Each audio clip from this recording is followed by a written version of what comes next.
Et Madame la Présidente, Madame la Vice-Présidente, tout d'abord sur ce rapport, une critique de forme bien emblématique de votre manière de gérer ce Conseil régional. Si on réfléchit bien, depuis le début de votre mandature, nous vous avons beaucoup accusé de nous donner des rapports vides et qui ne relèvent que de la déclaration d'intention. On est ici dans la pleine illustration, puisque vous nous avez fait finalement voter 2 fois sur le même sujet. En mars, un premier rapport sur votre déclaration d'intention relative à ces quartiers, et puis aujourd'hui, le règlement d'application. Il eût été de meilleur augure pour éviter de nous faire perdre notre temps, de tout faire voter en une seule fois, mais ça ne vous aurait fait qu'un seul exercice de communication.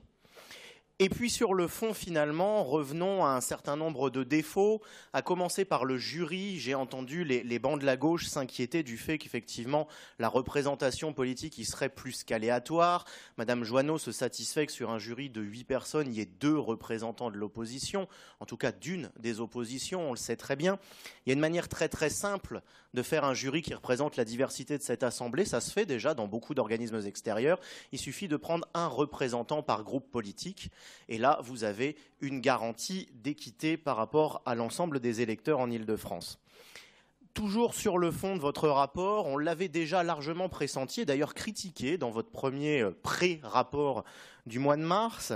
Les critères de vos quartiers écologiques restent finalement relativement vagues. Vous n'allez pas au bout et globalement, ça correspond à ce qui se fait déjà quasiment partout. On a parlé de la norme RT 2012. Effectivement, vous n'allez pas beaucoup plus loin. Vous avez beau parler d'approche globale, tout cela reste flou. Et on a l'impression finalement que derrière cette ambition de quartier écologique, on ne trouve que des aides à la construction classique déguisées en vert. Alors vous êtes dans votre logique des maires bâtisseurs, ça n'est pas un problème, c'est votre programme, très bien, mais ce n'est pas forcément la peine de l'emballer comme ça dans un habillage écologique pour le faire paraître plus branché et plus présentable.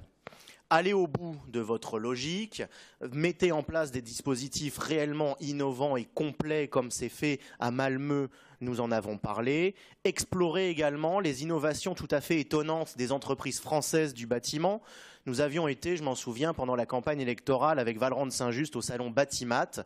Nous y avions rencontré un certain nombre d'entreprises, pour certaines franciliennes, qui proposent des choses absolument étonnantes. Nous ne trouvons rien dans votre rapport qui leur donne la priorité.